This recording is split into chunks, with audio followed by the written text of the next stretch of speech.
we're going to tackle one of the weirdest things about modern AI. Why do these super powerful, incredibly smart systems sometimes just, well, make stuff up? It's a phenomenon that's both mind-bending and, as we're about to see, can be a really big problem. And to see just how big a deal this can be, check this out. A lawyer in New York was using ChatGPT to help with his research. Sounds normal enough, right? Except he ended up in some serious hot water because his legal brief cited 6 court cases that were completely made up by the AI. They just didn't exist. This perfectly captures the problem we're talking about today. So, this whole situation brings us to this term that you've probably heard thrown around a lot. But what does it really actually mean when we say an AI hallucinates? Okay, so here's the key thing to get. An AI hallucination is when the model spits out something that's just plain wrong, but it says it with total confidence, like it's a fact. And this is crucial. It's not happening because the AI has a bug or a glitch. It's a built-in, unavoidable side effect of how these things are designed from the ground up. So how in the world does this happen?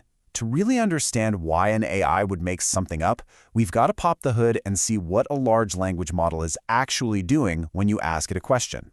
This right here is the whole ball game. We often think of these AIs as if they're a super smart Google or a massive encyclopedia. They're not. At its heart, an LLM is a text generator. Its one and only job is to guess the next word in a sentence. It's a pattern-matching machine that predicts what sounds most plausible based on the billions of examples it's been trained on. It doesn't know what's true. It just knows what sounds right. And you can see how this leads to a bunch of problems, right? For one, it learns from the internet, which, is filled with mistakes, opinions, and just plain fiction. Ask it a fuzzy question, and it'll happily fill in the gaps with whatever sounds most convincing. And of course, its knowledge is stuck in the past. It has a cutoff date, so it knows nothing about current events. But there's an even deeper problem at play. Someone on Reddit actually kind of nailed it with this comment. In a way, you could argue that every single word an AI says is a hallucination. It's all just one big statistical guess. It's just that most of the time, those guesses line up with reality and give us something useful and correct. But it's always a guess.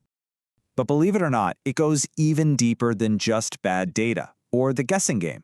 There's a fundamental weakness that's literally baked into the AI's architecture, the very blueprint that models like GPT are built on. Let's look at a task that is just dead simple for us humans. It's called function composition, which is a fancy way of saying connecting 2 pieces of information. Like, say, answering this question. What is the birthday of Frédéric Chopin's father? For you and me, this is a piece of cake, right? Step 1, you figure out Chopin's father was a guy named Nicolas Chopin. Step 2, you find out when Nicolas Chopin was born. Boom, done. We connect those 2 facts instantly, no problem. But here's the crazy part. For an LLM, this is actually really hard. Research has shown that the transformer architecture has a sort of information bottleneck. It seriously struggles to reliably chain even these 2 simple steps together. So even if it has all the right facts in its training data, it can still fail at this basic kind of reasoning because of a flaw in its core design. Okay, so if the problem is baked right into the architecture, are we just stuck with it? Is this a lost cause? Well, not at all. Researchers are coming up with some seriously powerful ways to fight back, and they're making some incredible progress. The whole game is changing. Before, the main idea was just to shove more high-quality data into the model, a process called fine-tuning. But now, the really smart approach is to give the model tools. The biggest one is called Retrieval Augmented Generation, or RAG.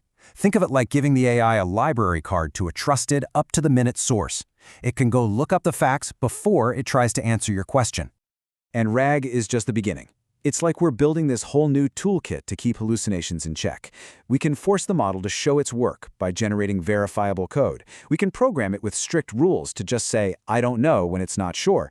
And we can give it much better instructions and context from the start. And does all this work? Oh yeah, the results are just wow. A 2024 study that combined these strategies took the hallucination rate all the way down to about 1.5%.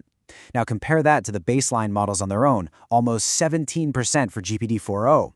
That's a drop of over 90%. It's a huge difference. And this is a really big deal.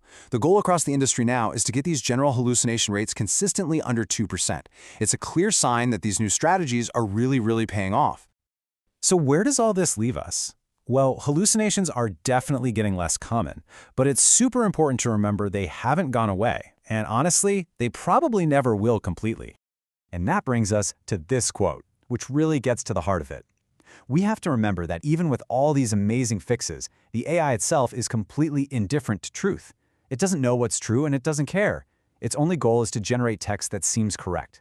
The fact that it's getting it right more often is because of our clever engineering, not because the AI has suddenly developed a conscience.